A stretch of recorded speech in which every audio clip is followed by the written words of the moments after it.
Hello and welcome to the second in our series of short presentations. My name is John Petley. I'm the Senior Researcher at the Institute of International Monetary Research, and my guest today is newly appointed Professor Juan Castaneda. He is currently the Director of the Vinson Centre, based at the University of Buckingham, but was formerly the director of the Institute of International Monetary Research for 7 years, from 2016 to 2023.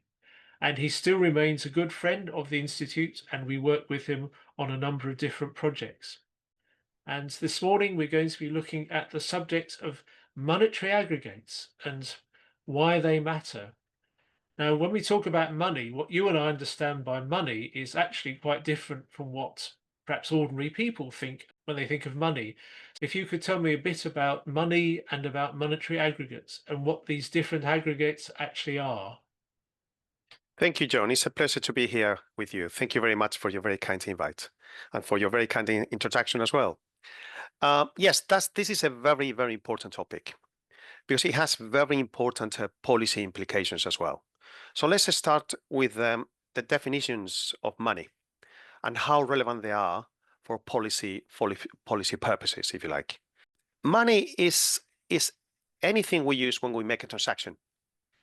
Whenever we clear a transaction, whenever we pay for a good or a service, that's money. Usually, and in modern economies, money is provided by two institutions, the National Central Bank and the banking system, the national banking system. So banks and national central banks. So we can make a distinction between different types of money, different types of monetary aggregates, starting with the narrowest definition of money. We can discuss the monetary base in an economy, which is what we call M0. Again, the narrowest definition of money. This is made of the money created by the National Central Bank, the Bank of England in the UK, which is made of cash in circulation plus banks' reserves at the National Central Bank. But again, this is a very narrow definition of money, which typically represents no more than 5 to 10% of the total amount of money in the economy. If we add bank deposits, the money that we have in our banks, bank deposits, to the definition of money, then we will make a much broader definition of money. So we go from M0 all the way up to M4 in the UK. M4 is the broadest monetary aggregate in the UK, which is made of cash in circulation plus the vast majority of bank deposits. Yes, there's obviously different types of bank deposits that are included or not included in the various definitions from M1 upwards. That's right. And the more illiquid those deposits are, the higher the monetary aggregate will be. So let's use the following example. If we move from M0 to M1, there are two main differences. We're still including cash in circulation. We are not including bank reserves, but we are adding sight deposits. Those we can use at any time to make a transaction. Then if we add saving deposits and time deposits, we move from M1 to M2, M3. And if we add the vast majority of bank deposits in the country, then we have M4. But it's important because in M4, we include all deposits held by the banking sector. If we want to include just those deposits by companies, households, we need to exclude the holdings of other financial corporations. And this is what we call M4X. Right. Yes, and that's the one that the Bank of England tends to refer to when it publishes its monthly monetary update, M4X. That's right. Well, to be fair, they didn't refer to M4X too often lately. They did report on their monetary figures, of course, but since May 2024, they have included a much more detailed assessment on M4X trends in a box in the monetary policy report.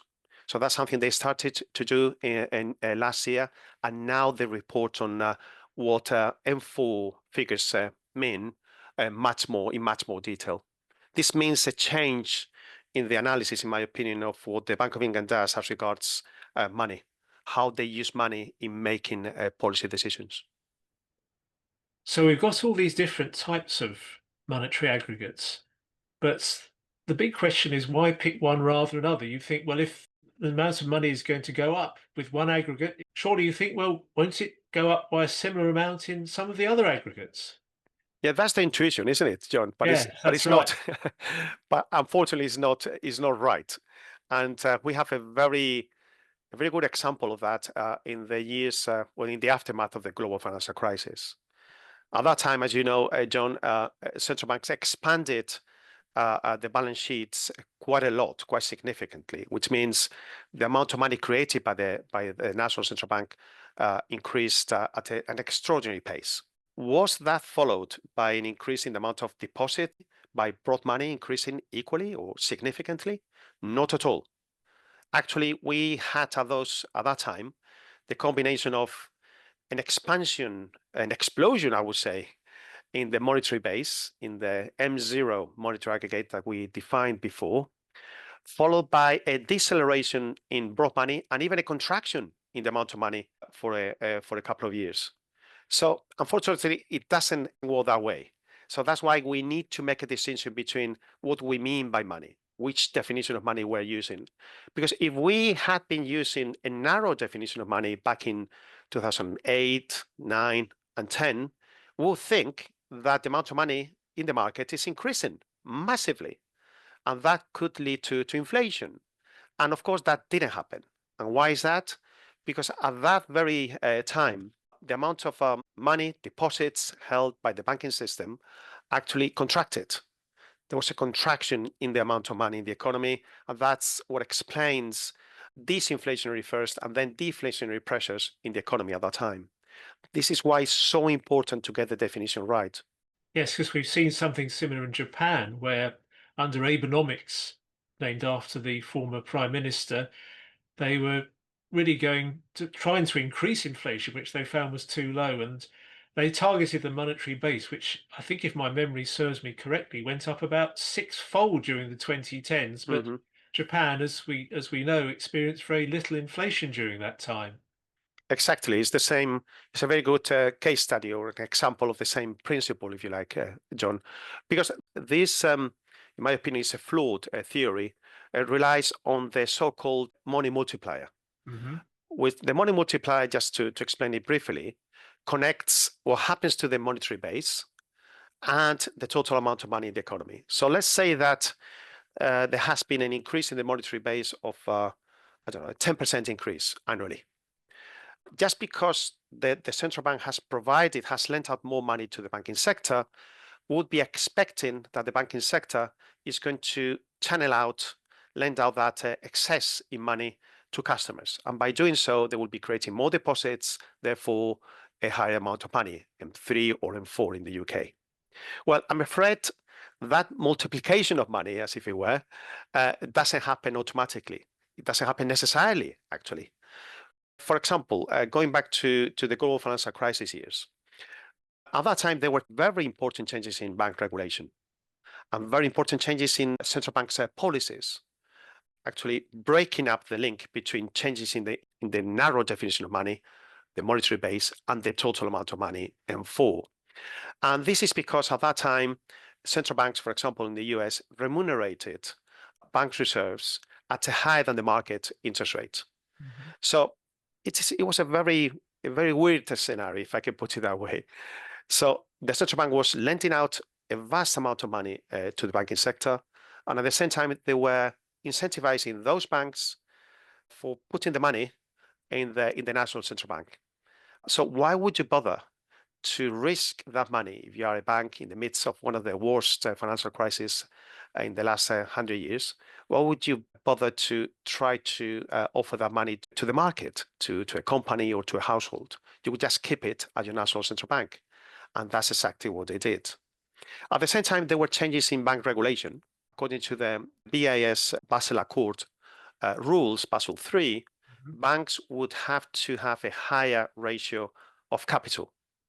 If you're asking banks to have a higher ratio of capital, you can't ask them at the same time to increase the loan book. So that's exactly what happened. You have a combination of an increase in money created by the National Central Bank, followed by a fall in bank lending and in bank deposits. So it's very clear that the monetary aggregates can move in different ways. And as you've shown to us, as we think back to those years, the monetary base shot up, not much happened really. In fact, it was a struggle to avoid what could have been a very nasty recession. Whereas if you look at the broad money measure, you guess you've got a much better picture. You'd have seen that really there was no danger of a massive spike in inflation. So we've seen that, and obviously we've seen other examples that a broad money measure is actually the best one if you want to assess and or indeed to influence macroeconomic outcomes. So why do you think that the Fed actually stopped publishing M3, which is obviously a broader money measure than M2, and continues after 2006 just to focus on M2? It doesn't really make a lot of sense. Well, the timing was very unfortunate, wasn't it? It was, I believe, May or June 2006 when they published a press release saying that, well, they didn't see the value really in using M3 in assessing macroeconomic outcomes. And then, as we know now, a couple of years later, well, we had one of the worst financial crises ever. So these distinctions between different definitions of money, as you suggested, John, have very important policy implications. Because central banks, as we know, at least for the last 3-4 decades, they've been assigned a very clear role, a very clear mandate. The vast majority of central banks now focus on maintaining low inflation. If we think, as I do, that there is a relation between changes in the amount of money and inflation, we need to pay attention to which definition of money we're using. So which should be the one? Well, it should be that definition of money that explains how consumption patterns evolve in the economy. So in that sense, what we want to use is the broadest definition of money to try to proxy to how individuals, how companies make their spending decisions. If we had used a narrow definition of money, M0, to assess inflation prospects back in 2008 and 9, we'll have anticipated massive inflation at that time, and we'll have been terribly wrong. So monetary policy decisions based on that a narrow definition of money aggregate would have been very, very flawed. Why did the US Federal Reserve, to answer to your question, abandon M3 as a broad monetary indicator in 2006? This is because of the trend, the theoretical, academic, and policy trend that explains how monetary policy decisions have been made over the last 3 decades or so. In the last 3 decades, central banks' consensus is that inflation is determined by several variables. We can discuss them if you like, the level of the output gap, inflation expectations, but not money. Their models have not relied on changes in the amount of money as a determinant or one of the determinants of inflationary pressures. And that's the reason why they dropped it. As we know now, especially after COVID-19 crisis, we know that the information provided by broad monetary indicators, such as M4 in the UK, is very valuable when assessing inflation or deflation conditions over the medium term. Well, you and Tim Congdon found yourself very much out on a limb in 2020, 2021, indeed, in saying that the actions taken by central banks and indeed in monetizing the big fiscal stimuli was going to be very inflationary. And everybody else was saying the opposite. But obviously, the Institute has been proved right. You were proved right. So, what hope do you think there is of central banks taking a little bit more notice of broad money aggregates when they come to make their decisions? I mean, you've mentioned the Bank of England, at least now publishing the M4X data and taking a little bit more notice of them. Do you see any sign that other central banks might follow suit, considering they got it so badly wrong, and you and Tim got things so obviously right? Well, you're very kind to say that, John. Back in 2020, back in March and April, we, and I say we because I was part of the Institute at that time, we issued press releases and notes warning of the potential inflationary effects coming out of the extraordinary rate of growth of money, of deposits we were witnessing at that time. So just by checking the standard monetary data, really, the amount of deposits created in the US economy, we were doing something extraordinary that no one else was doing at the time. I know that it sounds silly, if you like, but we were just being extraordinary by doing something that, in my opinion, was the sensible thing to do, which was to monitor bank deposits and how that would be affecting the amount of money in the economy and eventually inflation. So at that time, just to give a context for those who don't know or don't remember the figures, between 2020 and 2021, the Federal Reserve of the US, the central bank in the US, managed to expand the amount of money by 25% on an annual basis. That's 5 times more than normal. Five times more than normal. Here in the UK, we managed to increase the amount of money 3 times more than normal, from roughly something between 4 and 5% to 15%. And in the Eurozone, they managed to increase the amount of money up to 12%, so between 2 and 3 times more than normal. That's how extraordinary it was. And that's why it wasn't that difficult for us to say in 2020, actually, we published also a policy report with the IEA, the Institute of Economic Affairs, in June 2020. We anticipated double digits inflation in the US. And why is that? Because we thought that that extraordinary increase in the amount of money, yes, in the short term, was going to be followed by an extraordinary fall in money velocity. People could not spend as much as they used to, but that was not going to be something permanent.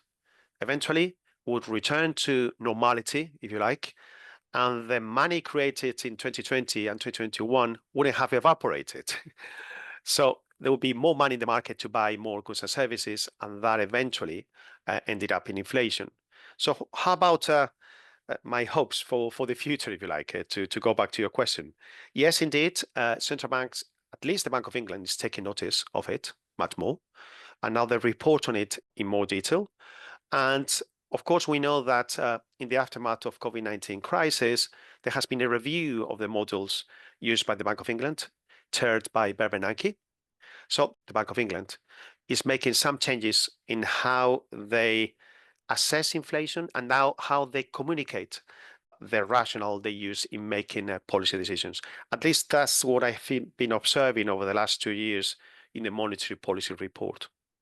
So that's at least a step in the right direction. Although I must admit, you listen to the utterances coming out of the Federal Reserve and Jerome Powell saying, well, we looked at money some years ago, but now we've seen it doesn't matter. Any chance that he might be converted, do you think? Yeah, well, that's difficult to say, but yeah, he even said, I mean, an official here in the U.S. Congress, the link between money and inflation ended 40 years ago. I believe that I'm quoting Yes. literally or semi-literally. Yeah. So that's quite a statement. So what we need to do is a tremendous change in the models used by central banks to assess inflation. At the very least, we need to incorporate money, or monetary aggregates, broad money, in their models. Yes. That would be a step forward. And I believe that that's something that, at least in the UK, for what I see in the monetary policy report in Box D, in the latest monetary policy report, and for anyone who is interested in these topics, that's something that the bank is doing in the last few years. It's interesting that when you were our director, some of the most positive responses we've had from central banks have not been from developed economies, but they've Hmm. actually been from developing countries. Their central bank. That's an excellent point. That's an excellent point, John. And why do you, I think that I have an answer for that. I mean, I believe it's because in developing economies, they have suffered from inflation much more frequently in the past, sadly. So they know what inflation is, and they really know about the relation between money, excess in the amount of money, and inflation. And this is something, this phenomenon, something we had forgotten about, at least in well-developed economies for at least 4 or 5 decades, as if it were something that wouldn't be affecting us for a reason that I don't know, to be honest.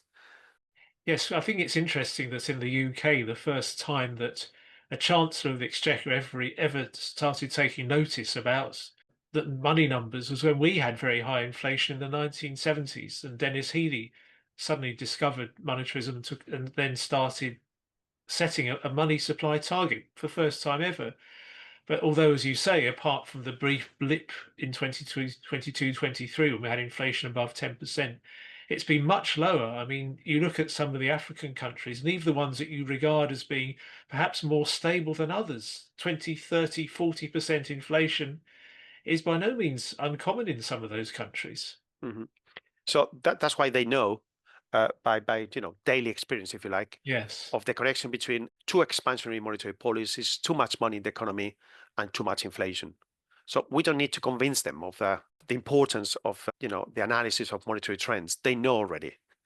Whereas here we have I mean in the UK, we have quite a job to do still. Even though I can see some signs of improvement in the right direction, in my opinion, there is still a long way to go because I believe that still major central banks use what we call the new Keynesian model, a model that explains mainly inflation by what happens to the level of the output gap and inflation expectations, and not that much incorporating money in those equations. So that's a challenge for us in the next few years. That indeed is the challenge. And thank you for taking this time to discuss it with us this morning. Obviously, it's in the work of the Institute. That's what we're very much pressing on to try and get the message out. And thank you once again for your support in talking to us about this very important subject this morning. Well, it's been my pleasure. Thank you very much for your invite. You are doing a great job.